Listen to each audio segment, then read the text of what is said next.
Think beyond a degree. Build real impact. Shape your future with an MBA. From IILM University. UAE के Abu Dhabi में भारत की दो दिग्गज सरकारी तेल कंपनियों IOCL यानी कि इंडियन ऑयल कॉरपोरेशन और BPCL यानी कि भारत पेट्रोलियम के जॉइंट वेंचर ऊर्जा भारत PTE लिमिटेड को एक बहुत बड़ी कामयाबी मिली है। अबू धाबी के ऑनशोर ब्लॉक 1 में खुदाई के दौरान तेल के बड़े भंडार मिले हैं। ये भारत के लिए इसलिए खास है क्योंकि ये खोज अनकन्वेंशनल और कन्वेंशनल दोनों तरीके से तेल के भंडारों में हुई है। 2019 में जब भारत को ये ब्लॉक अलॉट हुआ था, तब से ही हमारी टीम्स यहाँ कड़ी मेहनत कर रही थी। ये डिस्कवरी न केवल भारत की एनर्जी सिक्योरिटी को मजबूत करेगी, बल्कि वैश्विक यानी कि ग्लोबल स्तर पर भारत की तकनीकी साख यानी कि टेक्निकल क्रेडिबिलिटी को भी बढ़ाएगी। हेलो दोस्तों, अबू धाबी के रेगिस्तानों से एक ऐसी खबर आई है जिसने पूरी दुनिया का ध्यान भारत की ओर खींच लिया है। भारत की दो सबसे बड़ी सरकारी तेल कंपनियों इंडियन ऑयल IOCL और भारत पेट्रोलियम यानी कि BPCL ने अबू धाबी के ऑनशोर ब्लॉक 1 में तेल की बहुत बड़ी खोज की है। ये कोई छोटी मोटी डिस्कवरी नहीं है, बल्कि सालों की मेहनत और करोड़ों डॉलर्स के निवेश यानी कि इन्वेस्टमेंट का नतीजा है। भारत लंबे समय से अपनी एनर्जी जरूरतों के लिए दूसरे देशों पर निर्भर रहा है, लेकिन अब हम विदेशों में अपनी खुद की तेल की खदानें ढूंढ रहे हैं। आज के इस वीडियो में हम विस्तार से समझेंगे कि ये डिस्कवरी अबू धाबी में कहां हुई है, ये भारत के लिए क्यों जरूरी है और इससे आपकी जेब और देश की इकोनॉमी पर क्या असर पड़ेगा। चलिए इस दिलचस्प कहानी को समझते हैं। सबसे पहले ये समझते हैं कि ये मुमकिन कैसे हुआ। देखिए, भारत सरकार ने विदेशों में तेल की खोज करने के लिए एक विशेष यानी कि स्पेशल कंपनी बनाई है जिसका नाम है ऊर्जा भारत PTE लिमिटेड। ये IOCL और BPCL का एक जॉइंट वेंचर है। 2019 में जब अबू धाबी में तेल के ब्लॉक्स के लिए टेंडर निकला, तो हमारी इस कंपनी ने अपनी काबिलियत दिखाई और ऑनशोर ब्लॉक 1 में 100% हिस्सेदारी हासिल की। अबू धाबी की नेशनल ऑयल कंपनी यानी कि ADNOC बहुत सोच समझकर किसी विदेशी कंपनी को अपने यहाँ ड्रिलिंग का हक देती है। भारत को ये मौका मिलना हमारी बढ़ती ग्लोबल पावर का प्रतीक है। तब से लेकर अब तक यानी कि पिछले 6 सालों में भारत ने यहाँ लगभग $166 मिलियन खर्च किए हैं। ये निवेश अब रंग ला रहा है और हमें वहां से तेल मिलने की पूरी उम्मीद जाग चुकी है। अब आपके मन में एक सवाल होगा कि ये ऑनशोर ब्लॉक होता क्या है। दोस्तों देखिए, तेल की खोज दो तरीके से होती है, ऑनशोर और ऑफशोर। ऑफशोर का मतलब होता है समुद्र के गहरे पानी में ड्रिलिंग करना, जबकि ऑनशोर का मतलब होता है कि जमीन यानी कि लैंड पर खुदाई करना। भारत को अबू धाबी के जिस ब्लॉक 1 में सफलता मिली है वो एक ऑनशोर ब्लॉक है। ये लगभग 6162 स्क्वायर किलोमीटर में फैला हुआ एक विशाल इलाका है। अबू धाबी दुनिया का एक ऐसा क्षेत्र है जहां अकेले दुनिया का 6% ऑयल रिजर्व मौजूद है। यहाँ की जमीन के नीचे हाइड्रोकार्बन का भंडार इतना प्रोफिलिक है कि यहाँ छोटी सी खोज भी वैश्विक तेल बाजार में एक हलचल पैदा कर सकती है।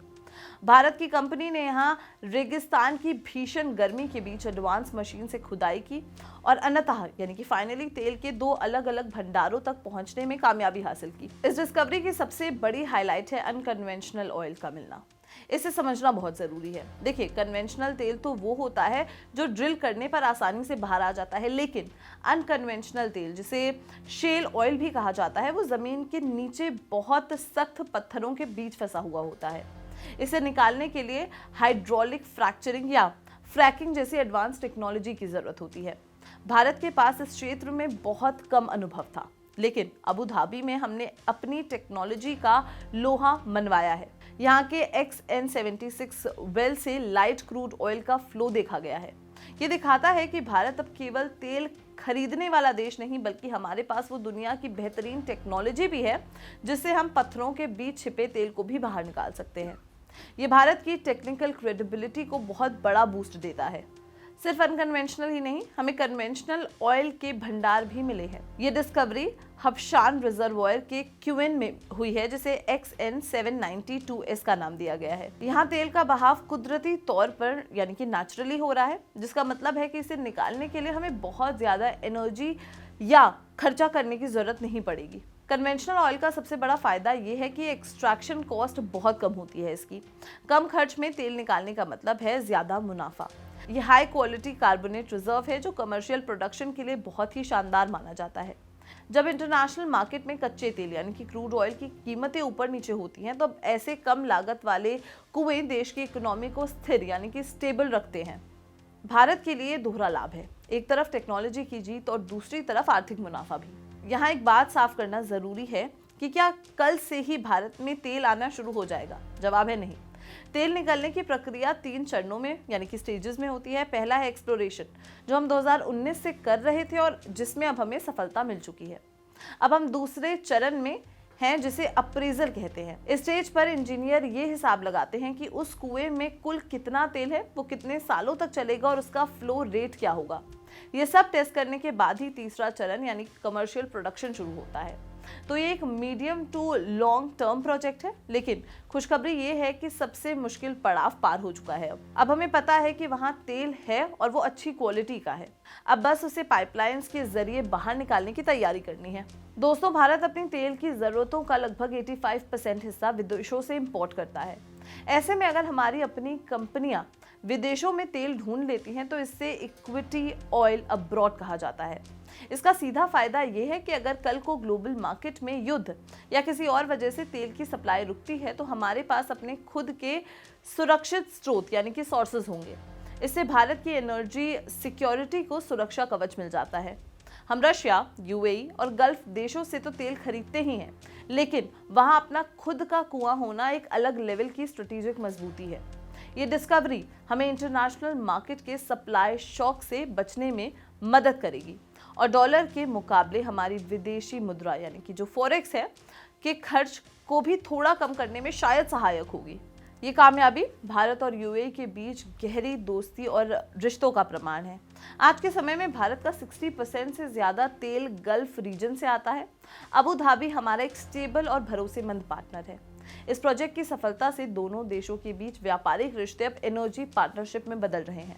भारत रशिया से भी तेल मंगाता है, लेकिन गल्फ देशों की स्टेबिलिटी हमारे लिए बहुत मायने रखती है। अबू धाबी में हमारी कंपनियों की मौजूदगी हमें उस क्षेत्र की राजनीति और इकोनॉमी में एक महत्वपूर्ण खिलाड़ी बनाती है।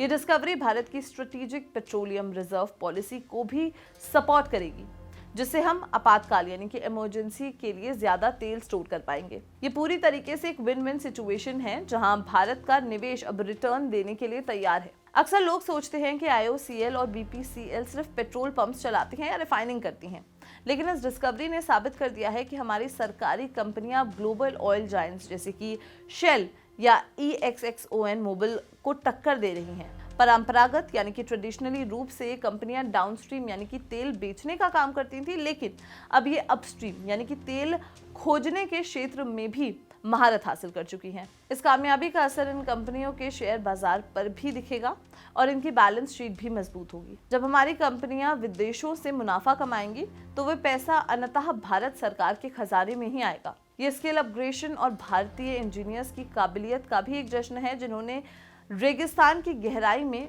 जाकर भारत के सुनहरे भविष्य की उम्मीद ढूंढ निकाली है।